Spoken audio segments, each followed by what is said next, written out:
All right, guys, so today's the day. We just got the call. The Powerhammer and punch presses are here. The 18-wheeler should be pulling up any moment. So we are rushing over to the new shop to meet them there, and we're gonna start unloading. Hopefully it doesn't rain too much on us because it's looking a little rainy. But we're gonna move some machines today. So fingers crossed we don't drop anything. Let's go.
Not super nervous about this one. I'm nervous about that Powerhammer.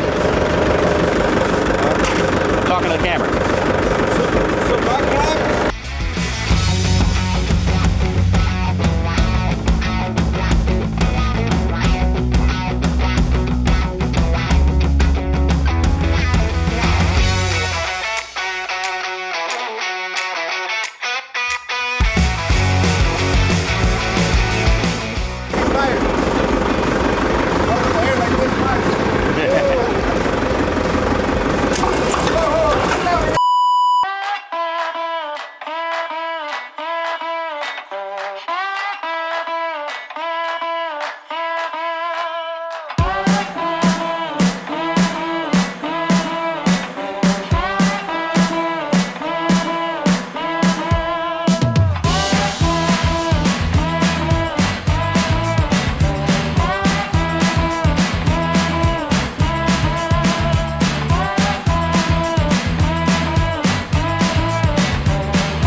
It doesn't look very big in here. All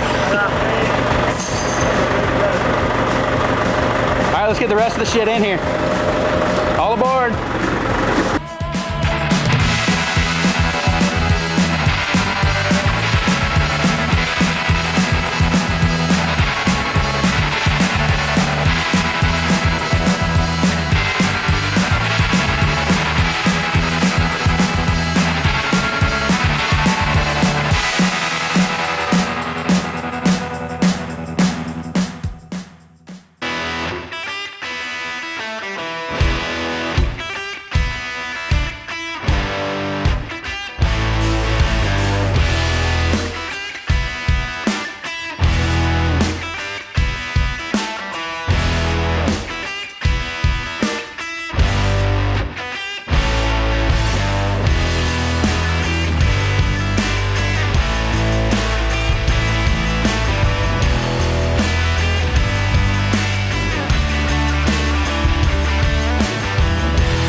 All right, guys, the trucks are unloaded. That's always a stressful time, and it went smoothly. Not a problem whatsoever. We got all the machines in the shop now. So to start things off, we've got our 350-pound Bulgarian power hammer. This is a beast. It is almost identical to our 140 Bulgarian. Same company, same manufacturer. For the most part, they're set up the same. But it was time to get a big boy hammer, and this is a giant. Between this and the anvil, it weighs about either 12 or 14,000 pounds. We'll put that up here. And it is just massive. As you can see, the size of these dies, when you hold them, they're just huge. This is the biggest power hammer I've owned by far. And it's, of course, super tall. As you can see, I can barely reach to the top of it. Of course, I'm not all that tall. Waylon here probably could. But it's in here, it's safe, and for now, it's just gonna sit in the back corner of the shop while we finish pouring the pads for the concrete foundation. Moving over, this is the anvil for it. As you can see, it's a little tall, very tall, but the cool thing is this anvil sits about that far into the ground. Inside the foundation, and so the hammer can't actually go over it right now because this much sits down in the pad. So this hammer's in great shape, and of course all these machines came from our wonderful buddy Chris Cash, Mount Phillip Metalworks. We love that guy, and he hooked us up with the big hammers and the punch presses. So moving on, we've got two punch presses, Big Daddy and a little son, Little Daddy. I don't know where I was going with that. Anyway, the big one here, we don't know exactly how much force it has, but it is currently set up to punch a 1-inch square hole into 1-inch thick plate. So it's got, this big one's got a ton of mass, it's got giant flywheels and gears on it, and once you get this thing running, it punches some serious power. Now, the plan with this is we're gonna retool the top of this for shearing. So whenever we're forging our billets, we'll be able to do what's called a hot shear. And instead of taking bars to the grinding room and cutting them off on the abrasive saw, if we're cutting handles off or removing ends, we can just walk over, hit this, boom, and the ram will come down and it'll shear the end off. So we're gonna set this up as a hot shear. It's gonna be a much cleaner, not so dusty way of trimming our bars.